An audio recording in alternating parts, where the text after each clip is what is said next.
Բարի երեկո, առաջին ալիքի եթերով շաբաթը արևմտահայերենով ամփոփելու ժամն է, ես Հյուսիվանա Կարապետյանն եմ։ Կայացած է անկախության հռչակումն ի վեր առևտրատնտեսական առաջին գործարքը Հայաստանի և Ադրբեջանի միջև։ Մեր երկիր հասած է ադրբեջանական քարյուղի առաջին խմբականակը։ Վարչապետը արձանագրած է խաղաղությունը այլևս իրողություն է։ Ներմուծող ընկերությունն ալ հայտարարած է, որ այլընտրանքային ուղղության գործարկումը միտված է շուկայի բազմազանեցման։ Խաղաղությունը այլևս իրողություն է, հայտարարած է վարչապետ Նիկոլ Փաշինյանը, անդրադառնալով Ադրբեջանեն Հայաստան քարյուղի ներգրման։ Վաշինգտոնի մեջ ձեռք բերված պայմանավորվածություններով Հայաստանի և Ադրբեջանի միջև հաստատված խաղաղությունը հերթական արդյունքը կտա տնտեսական համագործակցության խթանմամբ, ճշտեցին կառավարութենն։ Դեկտեմբեր 19-ին կեսօրեն յետ 22 վագոն քարյուղային մթերքը Վրաստանի տարածքով մուտք գործած է Հայաստան։ Լուրերու նկարահանող խումբը այրում կայարանեն ներս հետևած է քարյուղով բեռնավորված շոգեգարքի ժամանման։ Այս պայմանավորվածությունը ձեռք էր բերվել նոյեմբերի 28-ին Գաբալայում փոխվարչապետներ Մհեր Գրիգորյանի և Շահին Մուստաֆայևի հանդիպման ժամանակ։ Վառելիքը գնվել է Ադրբեջանից, բեռը պատկանում է մասնավոր երկու ընկերությունների։ Ընդհանուր 1218 տոննա է AI-95 տեսակի պրեմիում ավտոբենզին։ Կառավարութենեն շեշտեցին նախաձեռնությունը առանձնապես կարևորը երկու երկրներու միջև փոխվստահության ամբրաբնդման եւ խաղաղության օրակարգի առաջխաղացման զիրեններս։ Ավելի վաղ Ադրբեջանի տարածքով Հայաստան ներգրված էր նաեւ ռուսական եւ ղազախական ցորեն։ Այսօրվա իրադարձության մեջ առանձնահատկություն կա այնուամենայնիվ, որովհետեւ ցորենի պարագայում մենք խոսում ենք տրանզիտի մասին, ինչը նույնպես շատ կարևոր է եւ կարող եմ վստահել, որ ցորենի տրանզիտը ոչ թե մեկ կամ երկու խմբականակ, այլ ցորենը շարունակում է նույն ճանապարհով հասնել Հայաստանի Հանրապետություն, բայց այս իրադարձության հետ կապված մենք արդեն պիտի խոսենք երկկողմ առևտրի մասին, որովհետև սա վառելիքի պարագայում սա երկկողմ գործարք է, որովհետև սա տրանզիտ չէ, սա գնումը իրականացվել է ադրբեջանական կողմից եւ դա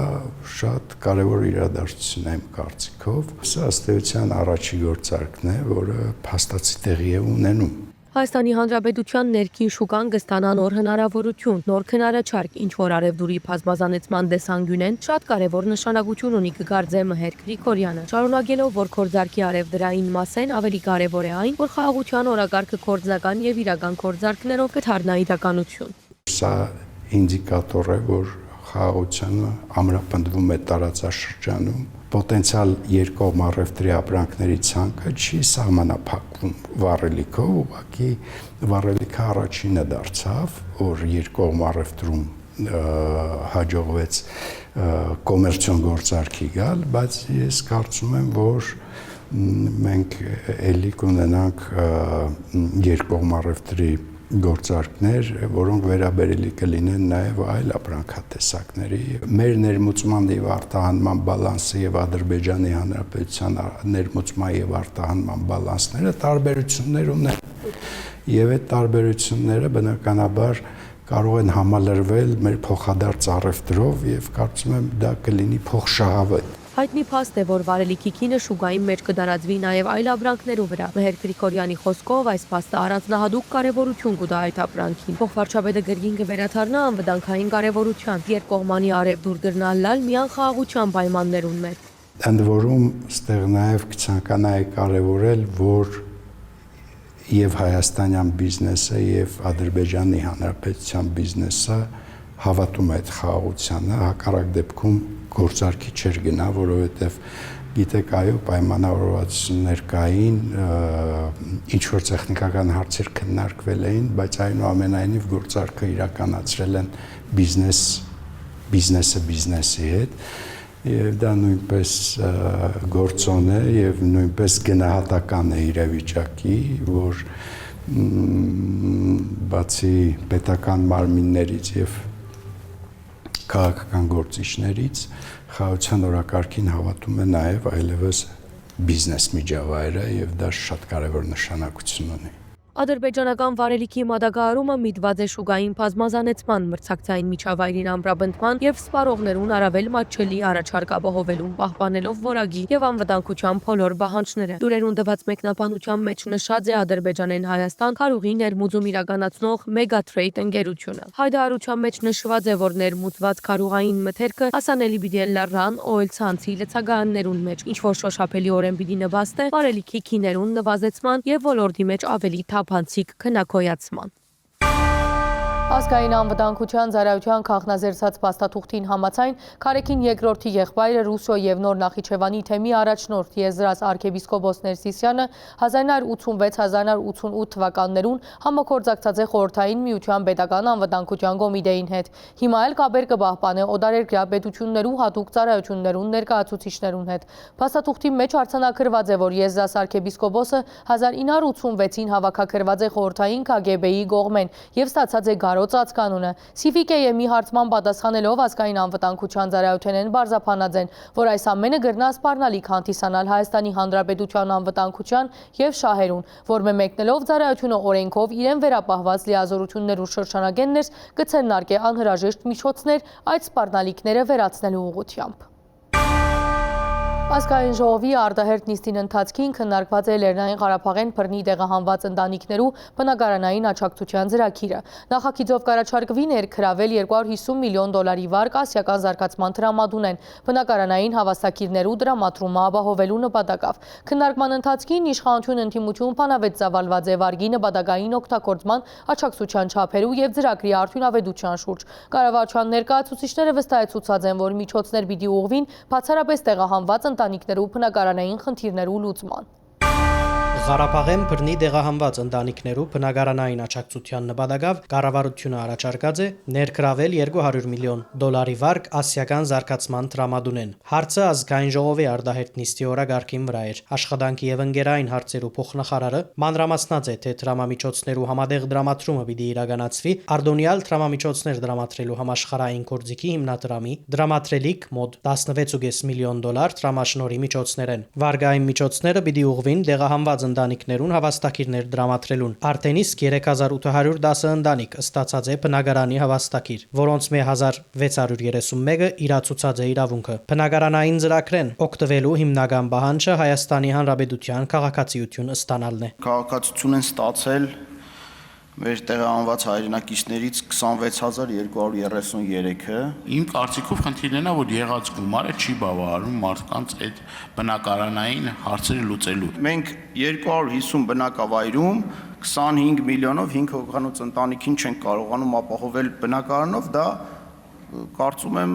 մի քիչ տեղին չի, նման պատճառով չդիմել եւ չստանալ քաղաքացիությունը դժգոհել, որ գումարը չի բավարարում։ Ծրագրի շահարու գրնաթարնալ Ղարաբաղեն տեղահանված որևէ ընտանիք։ Յուրաքանչյուր անդամին հատկացվող գումարի չափը կգազմե 3.5 միլիոն դրամ, գախյալ բնակավայրեն, իսկ հավելյալ վարկ առնելու բարակային վարկավորման առավելագույն չափը 55 միլիոն դրամն է։ Կարող է դիմել բանկից եւ ստանալ վարկավորումը, այդ վարկավորման տոկոսագումարները ամբողջությամբ փակում է պետությունը։ Վարկավորումը կատարվում է տան ամբողջ արժեքի չափով եւ պետությունը 10 տարվա ընթացքում ամբողջությամբ մարում է այդ գումարը ըստ ժամանակացույցի։ Ընտիմատիրները հարց բարձրացուցած են, թե արդյոք ներգրավված գումարները պիտի ծախսվին միայն բռնի տեղահանվածներու բնակարանային խնդիրները լուծելու համար, այլ մասհանումներ պիտի չլան, վստահեցուցած է փոխնախարարը։ Բայց Հայաստան խմբակցության պատգամավորները նյութը կոծված չհամարեցին։ Կառավարության ներկայացուցիչները գալիս էին, խոսում էին, ասում էին վարկ ենք ներգրավում, որ ճանապարհ կառուցենք, ֆինանսական շուկան զարգացնենք, մարդկանց կարողությունները զարգացնենք, մեկ էլ Նիկոլ Փաշինյանը ստեղից վերակենում ասում է զենք են կառել։ Ասում եք ոնց Հայաստանը հայտարարեց վարչապետը, որ զենք են կառել։ Բայց ժամանակ էլ ասում եք Հայաստանը զենք չի առնում, չի զինվում, մենք եսիմ գնում ենք, հասնում ենք, բանենք, մեր մոտ ասենք բաներ են, ինչ որ զոր հրամանատարներ են, իսկ դուք չեք կարողանում սա անել, նա անել։ Եվ հետո հիմա կողմ եք քվեարկելու այս նախագծին, թե չէ, պարոն Խաչատրյան։ Կողմ եք քվեարկելու։ Շատ լավ։ Քաղաքական ուժը, որն ասում էր Արցախը թոք է, Արցախը մեր հանրապետության անկախությանը խոչընդոտ է, հիմա պատկերացնում է, որ սենց սրտից հավով է ասում, ասում անտեղ հեղաշրջում տեղի ունեցավ։ Ասվել է Ղարաբաղի հարցն էր թոք։ Հայաստանի վզին։ Դրանք շատ տարբեր բաներ են եւ այդ Ղարաբաղի հարցը թոկ սարքելու ամենակարևոր ուրեմն գործող անձանցից մեկը եղել է ձեր ղեկավարը Ռոբերտ Քոչարյանը։ Ընդ որում, ումից որ այսօր ուրեմն դատախազությունը ապօրինի գույքի բռնագանձման մասին օրենքով պահանջվող հայցագինը մոտավորապես այնքան է, ինչքան որ հիմա պետությունը վարկ է վերցնում Ղարաբաղից տեղահանվածների բնակարանային խնդիրներն ապահովելու համար։ Երբ կխոսվի 2023 թվականին Ղարաբաղի մեջ իշխանափոխության ու ադոր հաջորդած ցեղազդման մասին, պետք է հիշել նաև շրջարգը, պատասխանեց Ռուփինյանը, գրգին հիշեցնելով Դաշնակցության 004 շրջափերագանը։ Դե հիշում եք այն բազմաթիվ անգամ հնչեցված հատվածները, ըստ որի իրենք ուզում էին ըստ իմ գնահատականի եւ համոզված եմ նաեւ ըստ օբյեկտիվ գնահատականի մատաղ անել Հայաստանի ինքնիշխանությունը, բայց դա մի կողմ թողնենք։ Ինչ են ասում։ Ակնհայտ է, որ որևէ արմատական խնդիր չի կարող լուծվել, մինչև չփոխվի Արցախի իշխանությունը, Արցախի քաղաքականությունը չվերադարձվի ազգային ուղեկից, չվերականգնվի Արցախի գործոնը։ Երբ որ այս մարդիկ փոխեցին Արցախի իշխանությունը,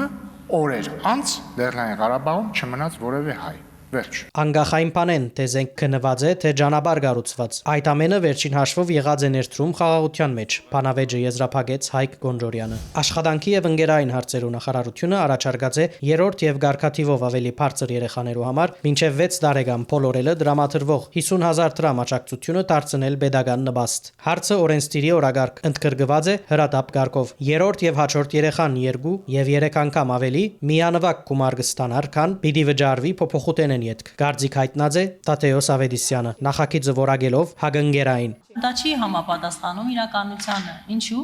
Որովհետև բոլոր այն երեխաները եւ ծնողները, որոնք պիտի ստանային իրենց համար նախատեսված ծննդյան միանվագ գումարը, արդեն ստացել են։ Կամ նրանք, որոնք պիտի ծնվեն մինչև սեպտեմբերի 1-ը 2026 թվականի, կստանան։ Ստանում է 1 միլիոն, մեր նոր առաջարկով ստանալու է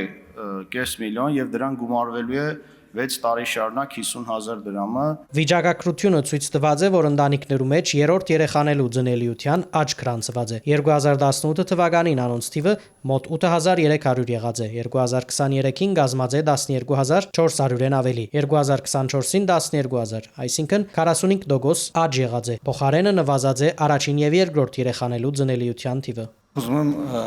շնորհավորեմ պարոն Էդուարդ Աղաջանյանին իր առաջնակի ծննդյան կապակցությամբ։ Աստված պահապան պարոն Աղաջանյան եւ հուսամ, որ նաեւ շարունակություն կունենանք։ Երկրորդ ընթերցմամբ քննարկվեցավ նաև զինվորական ծառայության եւ զինվորական ծառայողի ղարքավիճակի մասին օրենքի մեջ փոփոխություն կատարելու մասին նախագիծը, որուն համաձայն հունվար 7-ին զորագոչվող անձինք ասկե ետք պիտի ծառայեն 18 ամիս։ Նախագիծը ներկայացնել է ետք պաշտպանության նախարարին Լիլիթ Ստեփանյանը փոխանցեց արդեն իսկ ծառայության մեջ գտնվող զինվորական ծառայողներու ծնողներու խնդրանքը։ Այն է իրենց զավակները զորացրվին 18 ամսով ծառայող զորագոչիկներուն հետ, ոչ թե ավելի ուշ։ Այսօր զորակոչվող ցանկացած զինվոր կզորացրվի նույն օրը, եթե ծառայության ընթացքում չդրսևորի այնպիսի վարքագիծ, որի արդյունքում կհայտնվի կալանքի մեջ, խոսքը վերաբերում է կարճաժամկետ կալանքներին, ասենք 5 կամ 10 օրով հայտնվել ռազմական ոստիկանության համապատասխան բաժանմունքում։ Օրենքով կարգավորենք, որ սահմանային գծի վերաբերյալ բանակի հետ կապված, սահմանի հետ կապված տեղեկությունը իրավունք ունի լրատվամիջոցը հրապարակել բացառապես պաշտպանության նախարարության հրապարակումից հետո։ Դա վերաբերվի նաև անհատներին։ Սա սահմանում տեղի չունեցող իրադարձությունների մասին է եւ ըստ էության սա հիբրիդային հարձակման մասին է։ Եվ կարծում եմ հնարավոր իրավական կարգավորումը, որը ոչ միայն մեր ոլորտին է վերաբերում, այլ առհասարակ վերաբերում է նմանատիպ հարձակումներին, ազգային ժողովը եւ գուցե նաեւ կառավարության նախաձեռնողներ պիտի կառավարության կողմից մարմին, որ կնախաձեռնի, սրան նպատակաուղված փոփոխություններով պիտի գանք ազգային ժողով կամ ձեզնից ստանանք առաջարկ, որովհետեւ սա իրապես լուրջ մարտահրավեր է պետության անվտանգության համար։ Հայաստանի Հանրապետության եւ Եվրոպական ներդրումային տրամադամ միջև Հայաստան թիմագայուն Սյունիք ծրագրով մեր երկրին պիտի դրամատրվի 50 միլիոն եվրոյի վարկ նպատակ ունենալով ներդրումներու միջոցով բարելավելու բնակչության կենսամագարտակը։ Ըստ դարածքային կառավարման եւ ենթակառույցներու նախարարի դեղագալին ծրագիրը կներառե 3 փաղադրիչ՝ ջրամատակարարման, գրթական եւ առողջապահական։ Մեկ այլ օրենսդրական նախաձեռնությամբ կնախադեсվի ներքին գործոց նախարարության ենթակայությամբ բոլոր ահազանգերու համար ստեղծել մեկ միասնական կառավարման կենտրոն, մեկ միասնական հեռացայինի թիվով հիմնել արդյունագործ կառավարման գրասենյակ։ Հարցը ինտիմատիր պատգամավորին համար առիթ եղավ բարձրացնելու ոստիկանության նկատմամբ հանրային վստահության բագասի խնդիրը։ Օրինակ, երեկոյան ժամը 12:00-ից հետո, 00-ից հետո ինչ որ երիտասարդների խումբ շենքի բակում բարձր խոսում են իրար հետ, հայոյում են, չգիտեմ ինչեր են անում, այդ շենքից որևէ մեկը չի զանգում ոստիկանություն, որ գան հասարակական կարգ ապահովեն։ Կներեք այս բառի համար տաղավարի հարցերը իջնում են, լուծում են։ Այսօր բազմաթիվ դեպքեր կան, երբ որ ազդանշանի համար լավագույն դեպքում այդ բախումը այսպես կոչված ավարտվում է վիճաբանությամբ, վատագույն դեպքում դա արժենում է մարդկային կյանք։ Այդ առումով մենք ունենք խնդիրներ, մենք էլ ենք ուսումնասիրել եւ մենք էլ ենք նկատել, որ շատ դեպքերում կարող է քաղաքացիները խուսափեն ահազանգ տան եւ դրանց պատճառները մի քանիս են։ Հանրային հարցումել են կարել եւ պատճառներին էլ ենք փորձել անդրադառնալ։ Այս ծառայությունը չէ, բայց հանցավորության կանխարգելման ռազմավարություն են մշակվում, որ առաջիկայում կներկայացվի կառավարությանը։ Չեմ կարող էլի Տիգին Խամյան ձեզ չհիշեցնել։ Երբ որ ձեր կողմից խանդաղատանքով աջակցվող Վարդան Ղուկասյանը Գյումրիում Դոլյա Վարավսկայա երգներ դնում։ Այդ ժամանակ մեկիդ մտքով անցավ, որ ասենք զանգեք Վարդանիկին, ասեք լսի, այդ տղավարի գողական, խուժան բաների վերջը մի հատ դուր։ Այս Հայաստանի երկրորդ քաղաքն է, թե ինչ է։ Հիմա որ ասում եք, որ այդ տղավարի բան ճիշտ եք ասում, բայց պիտի նաև այդ մեդալի մյուս կողմն էլ էլի նայեք։ Երկրորդ ընթերցմամբ քննարկվեցավ նաև առողջապահության համապարփակ ապահովագրության մասին օրենքներու փաթեթը։ Բարդաթիր ապահովագրության մեկնարկը պիտի լա 2026 թվականի հունվար 1-ին։ Առաջին խումբ քաղաքացիները պիտի լան պետության կողմեն ապահովագրվածներն ու ինքնուրույն ապահովագրավճար վճարողները։ Ինտիմատիրները ելույթներում մեջ դարձյալ քննադատեցին բարեփոխումները զայնվորակելով համագարկի դաբալում։ Առողջապահության նախարարուհին անարցականք չթողուց։ Ինչն եք տապալում։ Ինչը որ 2010-ական թվականներին պետական բյուջեի հաշվին սոցփաթեթով 10 միլիարդ դրամ դուրս գրվեց եւ ապահովագրական ընկերությունների կողմից հետո 6 միլիարդը գրած որպես շահույթ, այս էր տապալումը։ 63-64 տարեկանների հետ կապված առաջարկնել օր առաջ ուժի մեջ կմտնի, եթե ձեր խմբակցության շատ կարկառու ներկայացուցիչներ չսպասեն գույքի բռնագանձման որոշումներին եւ կամովին ավելի շուտ վերադարձնեն տարիներով գողացած գումարները։ Ազգային ժողովը քվեարկեց եւ ընդունեցավ քննարկված օրինակիցներուն մեկ մասը, ներառյալ երկրորդ ընթերցմամբ եւ ամբողջությամբ ընդունեցավ զինվորական ծառայության ժամկետը 1.5 տարի դարձնելու վերաբերյալ օրինակիցը։ Խորհրդարանը երկրորդ ընթերցմամբ ընդունած է պետական նպաստներու եւ կենսաթոշակներու մասին օրենքներու փոփոխությունները։ 2026 թվականի հունվարի 1-ին սկսյալ հետ վճարի չափը պիտի սահմանվի 20%, իսկ ապրիլին կենսաթոշակներու նպաստները պիտի վճարվին անկանխիկ եղանակով։ Օրենսդիրը նաեւ ընդունած է կրիպտո տրամակլուխներուն վերաբերող փոփոխությունները, 2 տարվան համար թույլատրելով մինչեւ 300,000 դրամի կանխիկ գործարքներ խիստ նույնականացման պայմանով։ Պետական նպաստներու եւ կենսաթոշակներու մասին օրենքներու մեջ կատարվող փոփոխությունները ոչ թե բարձրաբես ընկերային վճարներու վերանայում մնեն, այլ նաեւ քաղաքական ուղերձը երեխա ունեցող ընտանիքներուն։ Ազգային ժողովը ներս երկրորդ ընթերցմամբ նախագիծը ներկայացնելու ադեն հայտարարեց աշխատանքի եւ ընկերային հարցերու փոխնախարարը։ Դավիթ Խաչատրյանը հիշեցուց, որ կսահմանվի ամսական նպաստի տեսակը, որմով կհամալրվի պետական երաշխավորություններու շրջանակը։ Յուրաքանչյուր երրորդ եւ հաջորդ երեխային համար մինչեւ 6 տարեկան փոլորելը ընտանիքը պիտի ունենա կայուն եւ կանխադեսելի պետական աջակցություն 50,000 դրամի չափով։ Միաժամանակ կհամահարտեցվի ծննդյան միանվագ նպաստը զայն դարձնելով հավասար 500,000 դրամ։ Անկախ երեխային գարկաթիվեն։ Փոփոխության արդյունքով տարեկան 24,000 ընտանիք պիտի ստանա ավելի բարձր պետական աջակցություն։ Առաջարկում ենք լիազորել կառավարությանը սահմանելու կենսաթոշակների եւ նպաստների վճարման եղանակը։ Ըստ այդմ 26 թվականի ապրիլի 1-ից վճարումները կկատարվեն անկանխիկ եղանակով։ կառավարության կողմից սահմանված հստակ եւ վերահսկելի մեխանիզմներով։ 2026 թվականի հունվարի 1-ից անկանխիկ գործարքներից տրվող հետվճարի չափը կսահմանվի 20%, ներկայիս 12%-ի փոխարեն,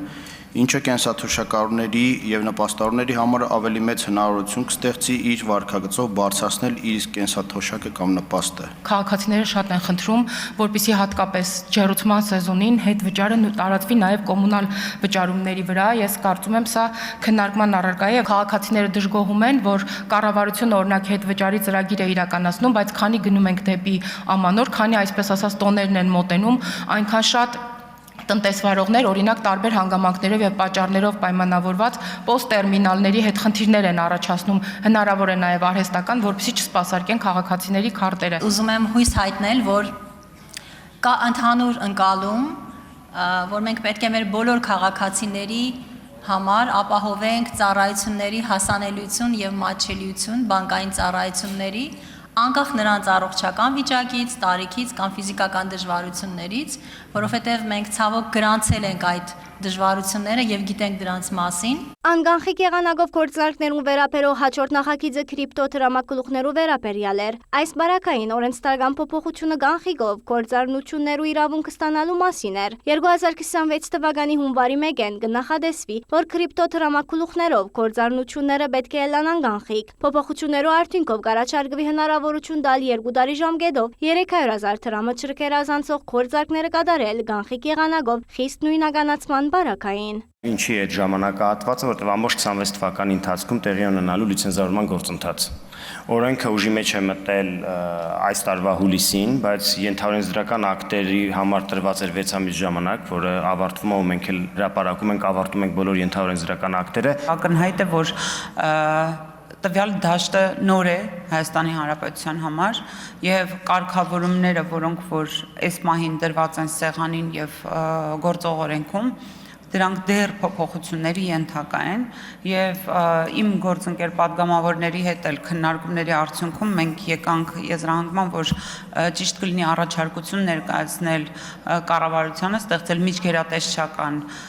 հանձնաժողով։ Երկրորդ ընթերցմամբ քննարկվող հաջորդ օրենսդրական փոփոխությունը, որ կվերապերեր մինչև 2021 թվականը կառուցված ինքնակամ շինություններու հաշվառման ժամկետը եւս 1 տարիով երկարացկելուն, ներկայացուց գալվածակրականի կոմիտեի ղեկավարը, որ բարձրաբանեց, թե հաշվառումը չի նշանակեր օրինականություն։ Հաշվառումը դա այն առաջի քայլն է, որը ստեղծում է իրավական հիմքեր, որպեսզի քաղաքացիները կարողանան դիմել այն համայնքների ղեկավարներին, որտեղ որ գտնվում է ինքնակամ կառույցը, հետագայում օրինականացման հարցերը քննարկելու համար։ Օրագարկեն դուրս ելույթ ունեցավ ազգային ժողովի նախագահը, Բադիմունիմ խմբակցության պատգամավոր Դարու Մարկարյանի օգնականը քրարումը կատարած է այն մասին, թե իբր դոնաձարը կզարդարվի սու խանութեմը։ Մեկնաբանել է լափել միջև վերջ ալեն։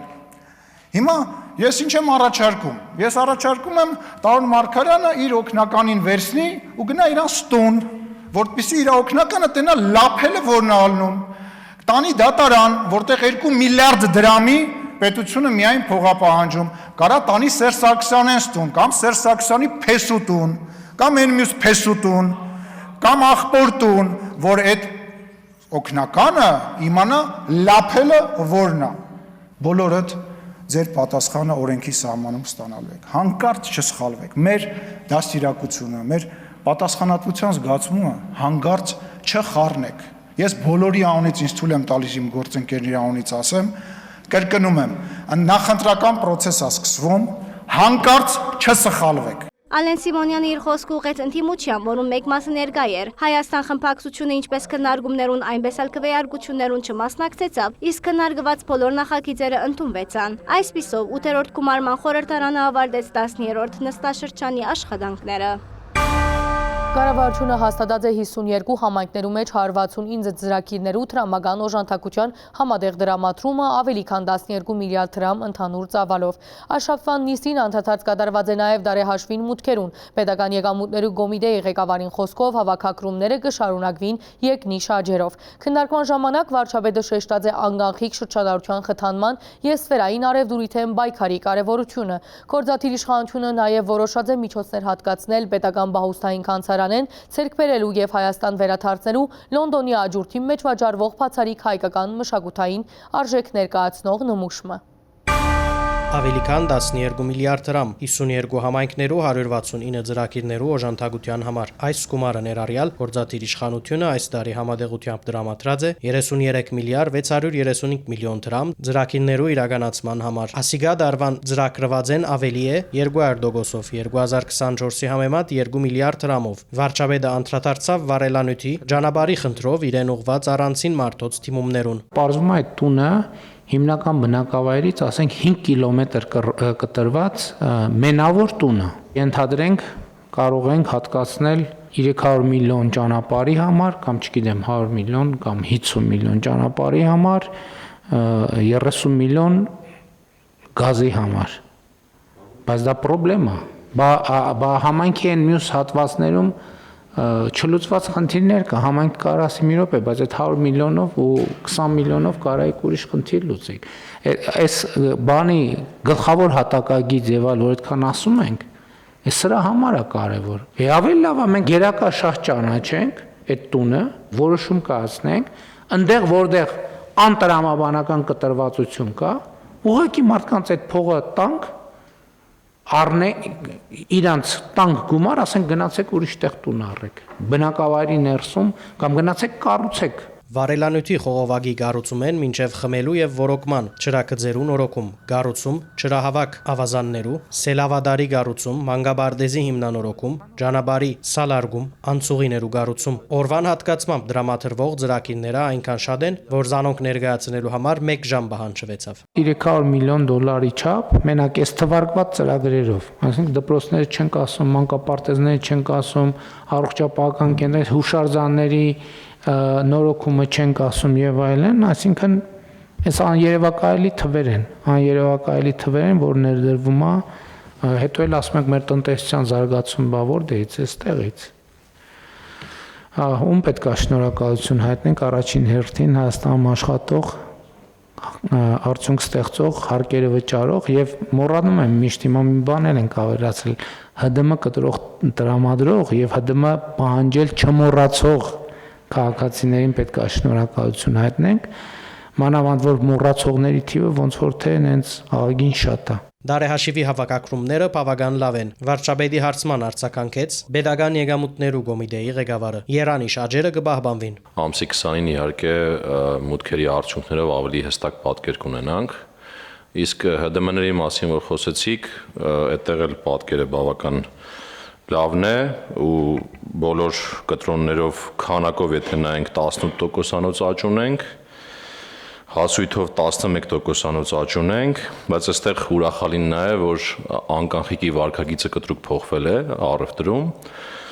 եւ այս թվերի համեմատ կտրոնների քանակով անկանխիկի 52%-անոց աճ ունենք, իսկ հասույթների 31%-անոց աճ ունենք։ Բայց վատ լուր ունեմ ձեզ համար, պարոն Հակոբյան։ Այն որ վարչապետի աշխատակազմից գնացել են բան առնելու, ասել են դե եթե կանխիկով կտակ փողը ուրիշ գին է, եթե քարտով կվճարեք ուրիշ գին։ Այս կանխիկի հարցը պետք է լուծենք։ Ժողովուրդ ինչն է սա պետք կանխիկ փողը մի հատ կարակ բացատրեք։ Ինչ են անում մարդիկ կանխիկով։ Կաշառք են տալիս, ստվերային առևտուր են անում։ Ասենք ինչ պոզիտիվ բան կա, որ հնարավոր չի անել անկանխիկ փողով։ Չէ՞ մի հատ լուրջ գույքագրեք։ Որովհետև ինչ է նշանակում Երևան քաղաքի կենտրոնում վարչապետի աշխատակազմը գնա առևտուր անի, ասի դե գիտես ընկեր ջան, սենց է մեր մոտ։ Ուրեմն եթե սենց անեք, սենց կանեք, փակեք այդ խանութը։ Փակեք այդ խանութը։ Ձևը գտեք, փակեք այդ խանութը։ Այդ խանութում առևտուր պետքա չլինի։ Իմ վրա են վերցնում անձնական պատասխանատվությունը ու ամեն օր կողքով անցնելու եմ։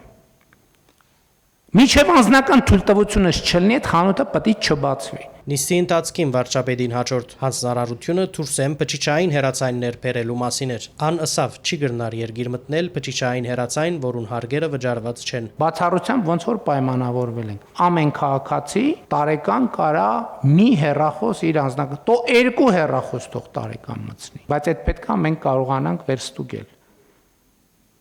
Ոնց կարելի է ասենց վարվել։ Այսինքն մի ժամ ես կարդում եմ այս ծրագրերը։ Գյուղերը ցեխերի մեջ կոլոլված, ցեխից դուրս են գալիս։ Մի հատ էլ ասում են, հա ինչ են անում, ասֆալտ են անում, էլի, որովհետև իրանց պատկերացումը մեր քաղաքացին, մեր գյուղացին պետքա ցեխի մեջ ապրի։ Բանի ռեզինի սապոգները մինչև ծնգից վերև հակած տնից դուրս գալու համար պետքա էսա Թադախազության pedagogan շահերու պաշտպանության հայցերու բավարարման արդյունքով pedagogan քույքի ղարավարման կոմիտեին ամրացվեցավ մոտ $6 միլիոն շուգայականին մոդարգված գալվածակրային արժեքով 7 գույք։ Գույքերեն երկուքը Կոդայքի մեջ են, երկուքը Երևանի մեջ, մեկը Լորվա, մեկը Դավուշի, մեկն ալ Արմավիրի մարզի մեջ։ Եթե ամփոփենք մեր պետական շահերի պաշտպանության լիազորության շրջանակներում այս պահի դրությամբ մոտավորապես 66 միլիարդ դրամ արժողությամբ գույք եւ դրամական միջոց է վերականգնված Հայաստանի Հանրապետությանը եւ համայնքներին եւ այս պահի դրությամբ վերականգնված միջոցների միասնական հաշվին 21 միլիարդ դրամ ունենք մոտավորապես։ Չզեկուցվող հարցերով մի գույք եւս ամրացրել ենք Կրթության, գիտության, մշակույթի եւ սպորտի նախարարությանը։ Խոսքը Լոռու մարզի Վանաձոր քաղաքի Անդրանիկ փողոց 8 հասցեում գտնվող մարզահամալիրին է վերաբերում, արտադատական կարգով ենք գույքը վերադարձրել։ Մոտ 330 միլիոն դրամ պիտի հատկացվի Քեդահովիդի մեջ UEFA-ի չափանիշներով ֆուտբոլի մարզադաշտի կառուցման համար անհրաժեշտ հողամասերու ձեռքբերման նպատակով։ Արդեն կան անոնց վաճառքի մասով 20 սեփականադերերու գրավոր համաձայնությունները։ Պատկերացում ունենք ստադիոնը քանի հանդիսատեսի համար է լինելու։ Այո, խոսում ենք առնվազն 10,000 տեղի մասին, մենք արդեն իսկ մեր Վանաձորի ստադիոնի շուրջ ունեցած նաև միջազգային գործընկերների հետ քննարկումներով հասկանում ենք, որ ունենալով տրիբունան ամբողջական շուրջ 12,000 հոգի հնարավոր կլինի տեղավորել, ինչպես նշեցի UEFA-ի 4-րդ կատեգորիայի ստադիոնի մասին է խոսքը։ Այս ծիրեններս գվերանայվին խոշոր ճանապարհաշինական ծրագիրները կքննարկվի Աթանի Ենոկավան Ջուջևան ճանապարհի հարցը։ Վարչապետը բարձապանեց մարզադաշտը պիտի դեղագայվի Քեդահովիդի վարչական տարածքի մեջ Կավանի ճանապարհին վրա երկու քյուղերն ալ զբոսաշրջային զարգացման լավ թափ ունին։ Թարակիս տարածքում գտնվում է Իջևանի երկաթգծի կայարանը։ Եվ այսօր արդեն նախկինում խոսել ենք, մեր ճանապարհները, մեր բեռնափոխադրումների համար չեն երիքելու։ Հիմա առաջիկայում հույս ունենք եւ համոզված ենք, որ նաև զարգացումներ կլինեն Հայաստան-Ադրբեջան սահմանի հետ կապված, բնականաբար բոլոր ուղղություններով այդ ռազմավարությունը մենք պետք է մտածենք, այս առումով ես մտածում եմ, որ նախ ճանապարհների հարցին մենք պետք է շատ մեծ ուշադրություն դարձնենք եւ նաեւ Աթան, Ենոկավան, Ջուջևան կամ Կարմիր գյուղ, ինչպես ասում է ճանապարհը, շատ էական նշանակություն է ձեռք բերում։ Բահուստային կանցարանեն 175 միլիոն 360 հազար դրամ ալ պիտի հատկացվի Լոնդոնի միջազգային աջուրտի մեջ վաճառվող հայկական բացառիկ մշակութային արժեքը, որ 1188 թվականին պատրաստված եւ կանթակված եկեղեցվո Փայդիա Թրան փեղգ է։ Ցերկ պիտի բերվի եւ պիտի դեղափոխվի Հայաստան։ Մինչև 1990-ական թվականները մեզ հայտնի էր միայն 8 նման կտորի մասին եւ փայտի ընդհանրապես փորագրության նմուշները բացառիկ են։ Եվ այս պարագայում խոսում ենք մի նմուշի մասին, այդ 8-ից մեկի, որը շրջանառության մեջ է դրվել 1980-ականների վերջերին եւ գտնվել է Նյու Յորքի մասնավոր հավաքածուում։ Մեզ հետաքրքրող մշակութային արժեքները, որոնք մեր ժառանգության կարևոր մասն են, գործենք ցերկ բերել, նշեց նախարարուհին։ Վերջերս ցերկ բերված է Արշիլ Գորկիի գդավը, որ շուտով պիտի լա Հայաստանի մեջ։ Այդ աշխատանքի ժամանակ ալ նկատված է փեղգը, որ օգտագործված է հին հայկական եկեղեցիներու մուտքի համար։ Բնորոշ է Փակրադունյաց շրջանին։ Գնահատեսվի Փայդիա Թրան փեղգը ցուցադրել Հայաստանի պատմության թանգարանեն ներս։ Իթեպ վարչապետը մշակութային արժեքներու ծիրեններս կարևորեց ինքնաճանաչումը, նկատել տալով շատ բարականերու մեր մասին պատկերացումները ձևակերպված են Հայաստանեն, հայկական իրականութենեն դուրս։ Եվ դա մեզ կառավարելու մոդել է, ովքեր են լավը, ովքեր են վատը, ովքեր են բարեկամ, ովքեր են թշնամի։ Մեր արտաքին քաղաքականության եւ ընդհանրապես մեր ռազմավարության մասին խոսելիս եւ նաեւ միջազգային հարաբերությունների մասին խոսելիս մենք շատ բաներ կա որ վերանայում ենք գիտելիքի հիման վրա, այս շատ կարեւոր է։ Օրինակ դիվանագիտական դասագրքային ճշմարտությունը ասում է հետեւյալը. չկան մշտական բարեկամներ եւ թշնամիներ կամ մշտական շահեր։ Իմ համոզմունքն է, որ դա իրականում ճշմարտությունը թաքցնելուն ուղղված արտահայտություն է, որովհետև իմ ընկալմամբ ճշմարտությունն է նա, որ չկան թշնամիներ եւ չկան բարեկամներ։ Կան ուղղակի միջազգային հարաբերություններ։ Ուղղակի հասկանում եք, պետությունը այն պահին է հասունանում, երբ որ հասկանում է, որ չկան բարեկամներ եւ թշնամիներ։ Երբ որ դու ասում ես չկան բարեկամներ եւ թշնամիներ, դու կենտրոնանում ես ինքդ քո եւ քո անելիքի եւ քո կայացնելու որոշումների վրա։ Իսկ երբ որ դու այլ տրամաբանությամբ ես մտածում, դու անդադ մտածում ես ոնց անեմ, թե այն մեկը այս որոշումը կայացնի, այն մեկը այն որոշումը, այն մեկը այն որոշումը, եւ դու ընկնում ես մի թակարդի մեջ, որտեղ քեզ որպես խաղակարդ օգտագործում են, այն մեկը իր համար, այն մեկը իր համար, այն մեկը իր համար, այն մեկը իր համար, եւ բոլորը իրանց համար։ Եվ միակը, որ դու քեզ չես օգտագործում, դու ես, որ դու քեզ համար չես օգտագործում, բոլորը իրանց համար քեզ օգտագործում են, դու քեզ քո համար չես օգտագործում։ Հնարավոր չի պետությունից դուրս տրամաբանությամբ լինել պետություն։ Եվ մենք հիմա պետության տրամաբանության մեջ ենք եւ դրա համար ենք մենք այսօր պետություն։ Վարչապետ Նիկոլ Փաշինյանը գաչակցի եկեղեցվով բարեփոխման օրակարգը առաջ բերած 10 եպիսկոպոսներու նախաձեռնությանը, նշելով, որ անոնց գործողությունները ամբողջովին օրինական են։ Փաշինյանը հերքած է հրաբարագումները կաթողիկոսի դեղաբահ նշանակելու վերաբերյալ, ընդգծելով, որ նման որոշում կրնա կայացնել միայն ազգային եկեղեցական ժողովը եւ իր օրակարգը բացառապես հոգեվոր եւ փոխանցագային է։ Լրագրողներու հետ ճեպազույցին ընթացքին վարչապետը նաեւ ողջունած է Ադրբեջանեն Հայաստան քարուղի առաջին խմբականագի ներմուծումը, զայն համարելով խաղաղության հաստատման արդյունքով ստեղծված նոր հնարավորությունը։ Վարչապետը ճուղորդ էր, սակայն գողջուն է եւ գաչակցի 10 եպիսկոպոսներու գործողություններուն, որոնք հոգեվորականներն ու հավատացյալները հրավիրած էին Մայրաթոր Սուրբ Էջմիածին կաթողիկոսին հանգստյան գոչելու պահանջով։ Հայաստանյաց առաքելական եկեղեցին պետք է պաշտպանել կտրիչ Ներսիսյանից եւ Մայրաթորը զավթած մյուս աղանդավորների խմբից։ Ես արդեն իմ դիրքորոշումը ասել եմ, որ կտրիչ Ներսիսյանը եւ նրա նեղ շրջապատը աղանդավորներ են, ովքեր զավթել են եւ եղծում են հայաստանյաց առաքելական Սուրբ եկեղեցու դավանանքը 10 եպիսկոպոսները Էջմիածնի միապաններ են, հետևաբար մայրաթորեններ հավաքվելու անոնց հրավերը ըստ Նիկոլ Փաշինյանի ամբողջությամբ օրինական է։ Իսկ իրեն նույն եպիսկոպոսներուն հետ գաբողը Հայաստանյաց առաքելական Սուրբ եկեղեցու նորոգման օրագարկն է։ Ընդհանուր համոզում ունին, որ այդ օրագարկը անհնար է իրականացնել առանց Գդրիչ Ներսիսյանի հերացման։ Լրագրողներու հետ ջեբազրույցի ընթացքին վարչապետը նաև շեշտեց, թե Գդրիչ Ներսիսյանի որևէ որոշում Հայաստանի Հանրապետությունը չընդունի։ Որովհետև նրա կայացրած ցանկացած որոշում ոչ լեգիտիմ է։ Օրինակ Տեր Արամ Ասատրյանը շարունակում է Հայաստանի Հանրապետության համար լինել Տեր Արամ Ասատրյան։ Եվ Կտրիչ Ներսիսյանի որոշումը նրան կարգալույծ անելու մասին մենք չենք ընդունել եւ մենք շարունակում ենք Տեր Արամ Ասատրյանին, Տեր Թադեին, Տեր Տարոնին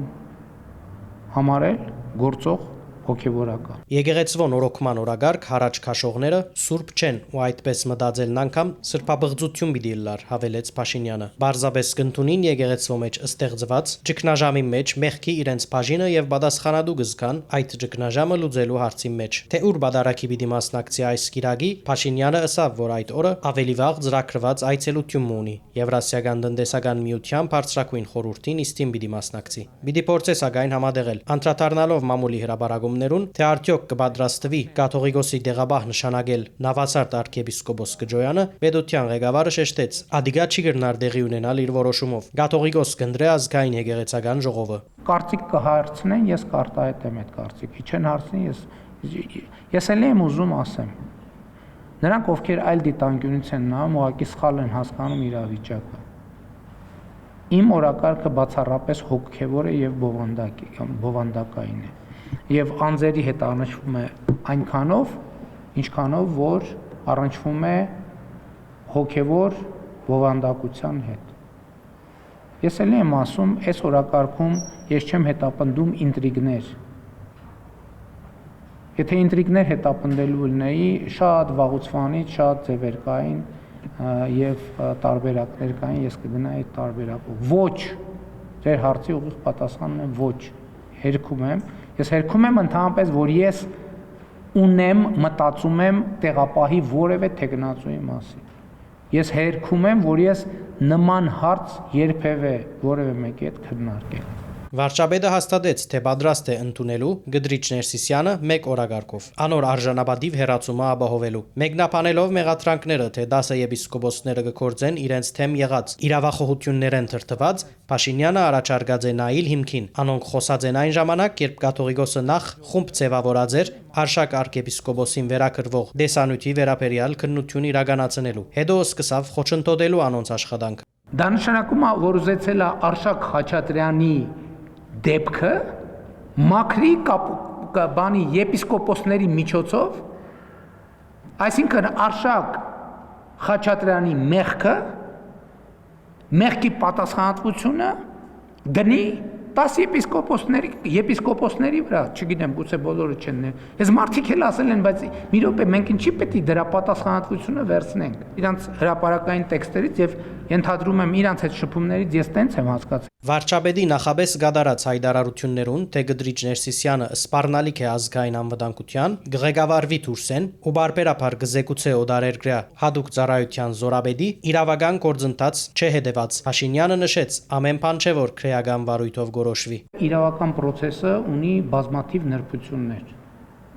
նրբություններ։ Այդտեղ նաև միջպետական հարաբերությունների 1000 հարց կա։ Եկեղեցվոն յութեն դուրս հարցեր ուշարկեն։ Հայաստանը Ղարաբաղի ժողովրդի վերադարձի համար միջազգային քրեական դատարան դիմելու փոխարեն իրավունքի այդ հարցը կհամարե փակված։ Լրակրողը այս մեղադրանքներուն անդրադառնալով նաև հարցուց արդյոք ադիգաչի նշանագեր գոծկել Ադրբեջանի ցեղասպան գործողությունները։ Վարչապետը ընդգծեց, թե իշխանության ընթացիկ քաղաքականություններու հիմքի մեջ մեր պատմության վերլուծությունն է։ Այն ճանապարհը, որմով կառաջարկվի, երթալ պիտի նշանագե հայտնվիլ Խրիմյան հայրիկի իրավիճակին մեջ, թուղթե շերեփ Արած ին ալտերնատիվ ու մեծ ու փոքր դերություններու արչև լացու գոձով զբաղել։ Հայաստանը հրաժարած է այդ ճանապարհեն, որուն շնորհիվ վերջերս դարձած է լիարժեք պետություն։ Ընդամենը 2 տարի էլ դեռ չկա, որ ազատվել ենք դրանից։ Ընդամենը 2 տարի։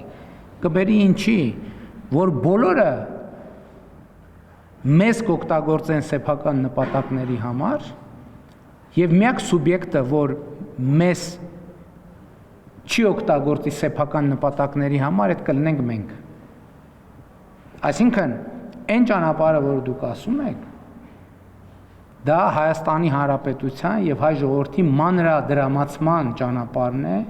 միջազգային քաղաքականության եւ դիվանագիտական խաղերի մեջ։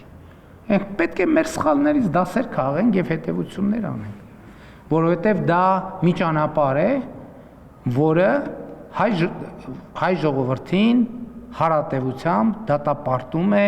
նահատակի եւ գոյատևողի ճակատագրի։ Ես նախկինում էլ ասել եմ, որ մեր կառավարության եւ իմ առաքելությունը համարում եմ հայ ժողովրդին նահատակացման այդ տրամաբանությունից դուրս բերելը եւ մենք այսօր այո հասել ենք դրան բազմաթիվ զոհերի եւ զոհողությունների գնով։ Ի վերջո պետքա հասունանանք եւ նույնիսկ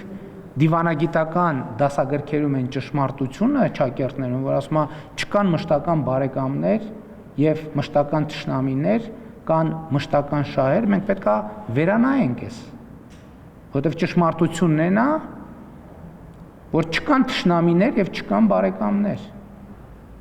Կա պետություն իր շահերով եւ մենք պետքա գնանք այդ պետության շահերի հետևից։ Ղարաբաղի ժողովուրդը վերադարձի օրագարկեն պիտի չշահի։ Հագարակը ադիգա պիտի նշանագե զայն դադարել հավերժական բանտողտության, որ չի գիտեր ուր ի վերջո պիտի ապրի։ Կա հասցե, թե չկա, այս ասում եմ այո, կա հասցե, եւ այդ հասցեն Հայաստանի Հանրապետությունն է իր միջազգայինորեն ճանաչված ինքնիշխան տարածքով։ Մենք տեսանք այդ միջազգայինորեն ամրագրված, արձանագրված իրավունքները, որը տոնում ենք համազգային կերպով, ուրախանում, որ էս ինչ լավ, որ իրականության մեջ ինչ ա բերել դա։ Մենք էլի դասեր չենք քաղում, մենք, չգիտեմ, տարբեր պայմանագրեր ենք ունեցել, չգիտեմ, Սան Ստեֆանոյի կոնֆերանս, Բերլինի կոնֆերանս, Սևրի պայմանագիր, չգիտեմ, այս դատարանի վճիռ, այն դատարանի վճիռ, այն ինչ փաստաբանը սենց ասեց, բա տեսակ ուժեղ փաստաբանը, որ նախկինում 1861 թվականին եղել է, չգիտեմ, որ դատարանի գերագույն դատավորը սենց բան ասեց։ Փրկվանք։ Ոչ, մենք հրաժարվում ենք այդ ճանապարհից։ Ուղիղ ասում եմ, հրաժարվում ենք այդ ճանապարհից։ Որովհետև դա ճանապարհը մեր եւ մասնավորապես Ղարաբաղի ժողովրդին հավիտյան պանդուխտի կարգավիճակի դատապարտել։ Մենք չենք գնում, մենք ասում ենք Ղարաբաղի սիրելի քույրեր եւ եղբայրներ։ Դուք պետքա տնավորվեք Հայաստանի Հանրապետությունում։ Ստանաք Հայաստանի Հանրապետության քաղաքացիություն։ Առհասարակ ըստ Հայաստանի վարչապետին մենք պետք է հրաժարենք բան թխտելու, հացի յետևեն երթալու, դրամապանուտեն են Հայաստանի Հանրապետությունը ոչ թե նահատակվելու, այլ հաց ստեղծելու գործիք է եւ մենք կերտանք այդ ճանապարհով։ Երևանի եւ Բաքվի միջև հաստատված խաղաղությունն է, որ քաղաքական պայմաններ կստեղծի Արևդուրի համար։ Ես էլ տեսա, որ արդեն շարժակազմը Ադրբեջանի արտադրության նավթամթերքով շարժվել է եւ գալիս է Հայաստան եւ ես ողջունում եմ այս զարգացումը, այդ զարգացումը, այսինքն զուտ առևտուրը տեղի է ունենում մասնավոր ընկերությունների միջև, բայց իհարկե Հայաստանի եւ Ադրբեջանի միջև հաստատված խաղաղությունն է, որ քաղաքական պայմաններ է ստեղծել այդ առևտրի համար, իհարկե նաեւ քաղաքական մակարդակի պայմանավորվածություններ են եղել, որ հնարավորությունների մասին երկու երկրների գործարար շրջանակները կտեղեկացվեն եւ համապատասխան հետաքրքրության արկայության պարագայում նրանք գործարքները կկնքեն, գործարքը կնքված է, ինչ վերաբերում է հետագա ընթացքին, նաեւ ես գիտեմ, որ վրացական երկաթուղու սակագնի հետ կապված որոշակի հարցեր կան եւ հույս ունեմ այդ հարցերը կամ կկարգավորվեն կամ եթե չկարգավորվեն տրամաբանորեն տնտեսվարողները այլընտրանքային ձևեր, եթե այդ գործարքները շարունակեն հետաքրքիր լինել, այլընտրանքային ձևեր կփնտրեն ներմուծումը եւ արտահանումը ապահովելու։ Հայաստան ուղևորված է 22 վագոն քարյուղի առաջին խմբականակը։ Ավելի վաղ ադրբեջանական ԱՓԱ գործակալությունը դեղեկացուցած էր, որ Հայաստանի եւ Ադրբեջանի միջև խաղաղության օրագարկին համապատասխան սկսած է Ադրբեջանեն Վրաստանի տարածքով Հայաստան քարյուղի արտահանումը։ Մայրաթոր Սուրբ Էջմիածնի տարածքներս իրականացված են երկու զուգահեռ հավաքներ։ Մեկ խումբը աջակցություն հայտնած է դասիեպիսկոպոսներու նախաձեռնության, մյուսը Քարեքին երկրորդին։ Եպիսկոպոսները հայտարարած են, որ Քարեքին երկրորդի հրաժարականի պահանջը փոխանցած են Մայրաթորի քարտուղարությանը։ Մայրաթորի տարածքներս աղոթքի հրավիրած էին նաև Արաքածոտնի մարզի ներկայացուցիչները։ Բադարակին մասնակցած են ընդդիմադիր շարք մքորձիչներ եւ պատգամավորներ։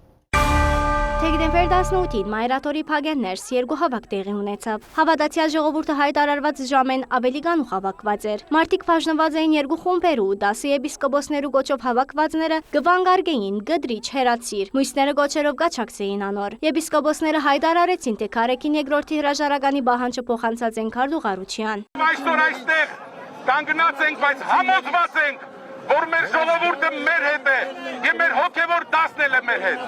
Մենք շնորհակալ ենք նաեւ մեր բոլոր ուժային մարմիններին,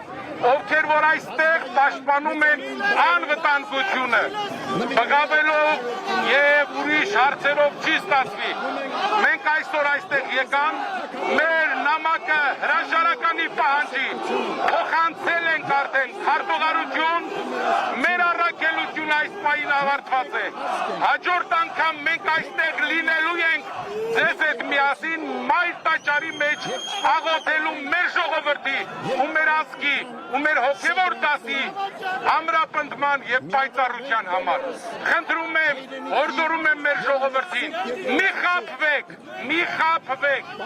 այնպես որ բոլորը մերն եք ու վերջ։ Շնորհակալ ենք։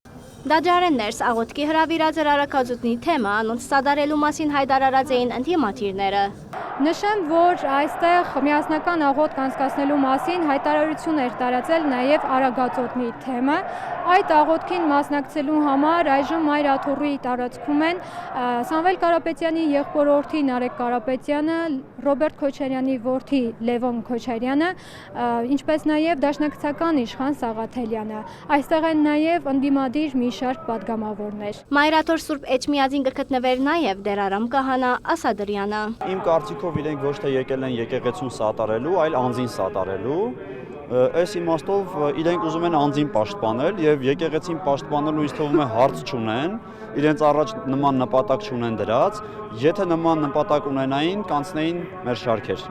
Այսինքն եթե իրենց գերնպատակը եկեղեցին ավելի լավը դարձնելն է, իրենք լավ հասկանում են, որ այդ անձի միջոցով գոնե 26 տարի եկեղեցին ավելի լավը չի դարել, հակառակը եկեղեցին ճնշված է գործում, այն ինչ որ պիտի անի այն առաքելությանը, որը կոչված է դա կիսով չափ կամ ընդհանրապես չի իրագործում, այնպես որ այդ մարդիկ, ովքեր որ իրեն հիմա իրեն սատարում են, իր հետ, անձնապես իր հետ հարաբերություններ ունեն եւ եկել են կոնկրետ անձնային հարաբերությունների հիման վրա։ Բուլգարիո հայոց թեմական խորհուրդը նույնպես միացած էր դասի եպիսկոպոսներու ուղերձին, որ կբարձրացնի եկեղեցու եւ ժողովրդի յանքին աստող հոգեվոր, եկեղեցական եւ ընկերային կարեւոր հարցեր։ 2018 թվականից սկսած Սուրբ Աննա հրաբարագից մենք մեր ուղերձները հայր Գորունի եւ մյուս հոգեվորականները բանջել ենք միևնույն բանջը, սակայն լսող ական չի եղել։ Գնացեք, նայեցեք իմ YouTube-յան ալիքի, ես ամեն օր բանջում եմ միևնույն բանջը եւ չենք դադարել։ Ինչու եք ասում 26 տարի առաջ չեք խոսել, ինչու հիմա խոսել։ Ինչ գիտեք։ Գոնե ես բարձրացայներ եմ, բայց ինչքան հավատացյալներ կան, որոնք ցավ իրենց սրտի մեջ ամեն օր դարաբում են եկեղեցու իրավիճակի համար եւ իրենց լսող չկա։ Ես կարծում եմ շատ հոգեվորականներ կան, որոնք միացած են արդեն, ոմանք ներքին կարգով մենք տեղյակ ենք, իսկ ոմանք էլ անպայմանորեն կմիանան բացահայտ։ Այսինքն պիտի կա մի բան, որ մենք այս վախը պիտի գոդրենք։ Այս վախը եւ սարսափը, որ տարածված է այս դեպ մայրաթորի մեջ, որ եթե կահանան կամ հոգեվորականը խոսի գարկալուց է լինելու, այս վախը գոդրվեց։ Էլ չի վախեցնելու։ Okay, դեր դարոն արեցին, դեր դատեն արեց։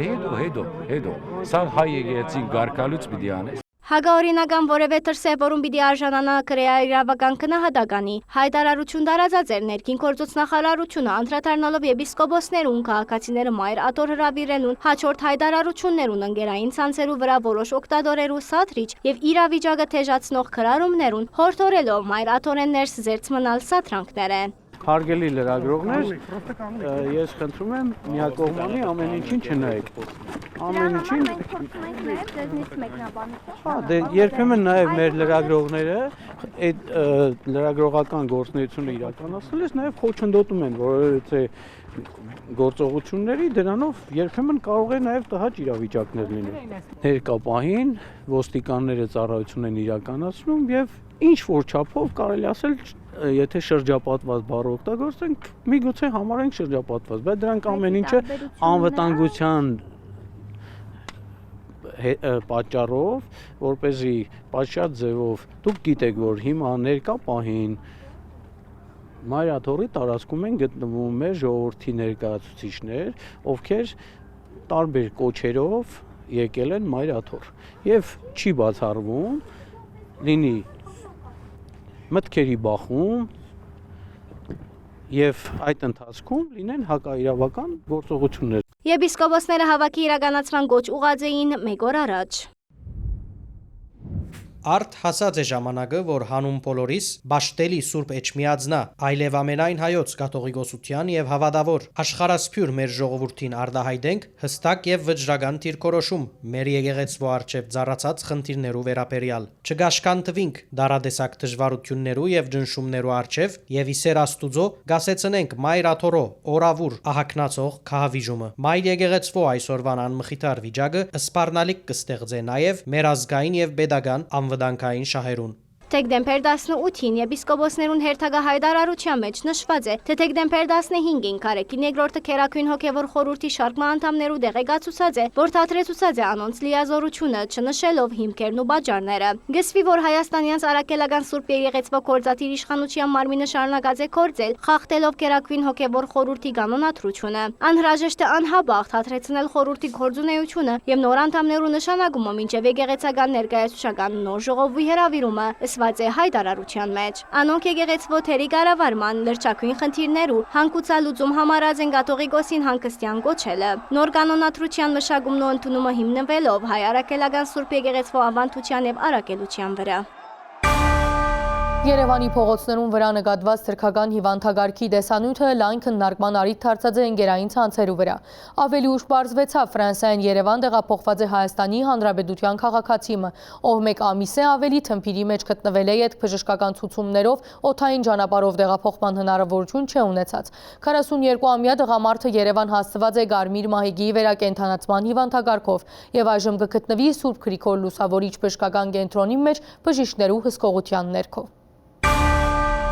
Թրքական հիվանդագարկը Երևանի փողոցներուն վրա։ Ընկերային ցանցի վրա այս մասին հրապարակված տեսանյութը հանգստյան օրերուն ամենեն քննարկվածներն էր։ Հենց հիմա նորքումա բերել էր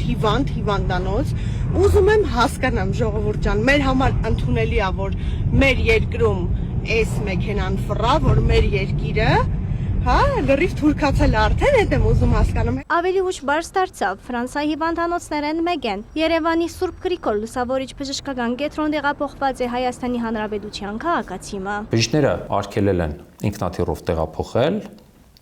բժշկական ցուցումներից հակացումներից դրդված, միակ ճանապարհը եղել է ցամաքային տարբերակը։ Ֆրանսիայի մեջ շուրջ 1 ամիս թմփիրի մեջ գտնվել է ետք 42-ամյա տղամարդը արհեստական շնչառության սարք միացված ու բժիշկներու հսկողությամբ Երևան հասցված է միջազգային Գարմիր մահիկի վերակենդանացման հիվանդագարքով։ Հիվանդի հարազատները ցանկացել են, որ հիվանդը տեղափոխվի այստեղ եւ լինի իրենց կողքին։ Այս պահին ըստ էության բուժօգնություն ցույց տալու մեծ հաշվով որևիցե բան չկա, ընդամենը հիվանդը խնամքի կարիք ունի եւ կարծում առաջիկայում կառաջարկենք հարազատներին տեղափոխել որևէ խնամքի կենտրոն։ Իսկ թե ինչու տեղափոխումը չեղավ ֆրանսական հիվանդագարքով, Զեյնալյան պատասխանած է, ընդրված է ամենեն մատչելի տարբերակը։ Օգտվելով առիթից առաջարկում եմ այն մարդկանց, ովքեր որ շարժումներ են անում եւ փորձում են ընդཐུպ մինչև հեգնել այս իրավիճակը, իրենց դնել այդ պացիենտի հարազատների տեղ։ Ընդհանրապես սա կառաջարկեմ իրենց։ Ֆրանսիային քաղաքացին տեղափոխումը կազմակերպված է ազգային ժողովի պատգամավոր Ռուստամ Բաքոյանի աջակցությամբ։ Իմ երիտասարդ ազգակիցը, ով Ֆրանսիայում էր գտնվում եւ առողջական խնդիրներ ուներ, գտնվում էր կոմայի մեջ եւ հիմա էլ շարունակում է գտնվել կոմայի մեջ, իր եղբայրը, իր ընտանիքի անդամները դիմել են ինձ, խնդրել, որպեսզի կարողանանք իմ ազգակցին տեղափոխել Հայաստան։ Կատարվածի վերաբերյալ հանրային սուր արձագանքը պատգամավորը դիտարկած է Հայաստանի թեմ վարվող խառնածին պատերազմի դիրեններս։ Եվ ցավոք հենց այս թեման նաև քաղաքականացրեցին եւ հենց այս տեսանկյունից ներկայացրեցին եւ օգտագործեցին։ Բաքոյան նկատել տված է, որ հայկական պետական համարանիշներով տասնյակ մեքենաներ գահադեն թրքական սահմանը, 100,000-ավոր հայեր կայցել են Թուրքիա, թրքական բեռնադարներ տասնամյակներ շարունակ Հայաստան բեռներ կտեղափոխեն։ Եվ ինչ խնդիր կա, եթե թուրքական շտապօգնության մեքենան Հայաստանի Հանրապետության քաղաքացու տեղափոխում է Հայաստան։ Եթե այդ խնդիրը որևէ մեկը բացատրի, կհասկանա, բայց ես շարունակում եմ պնդել, որ այս թեման պարզապես այն շրջանակները, որոնք շահագրգիռ են եւ հիբրիդային պատերազմ են մղում մեր երկրի դեմ, սա հենց այդ համատեքստում հիանալի կերպով փորձեցին օգտագործել։ Այդուհանդերձ վստահ է, առողջ մտածողները մեծամասնություն կկազմեն եւ թույլ չտվին, որ նյութը այլ տեսանկյուն է զարգանա։ Այս շաբաթվան համար մենք պատրաստած էինք այսքանը, շարունակեցեք հետևել առաջին ալիքին մինչ հաջորդ շաբաթ։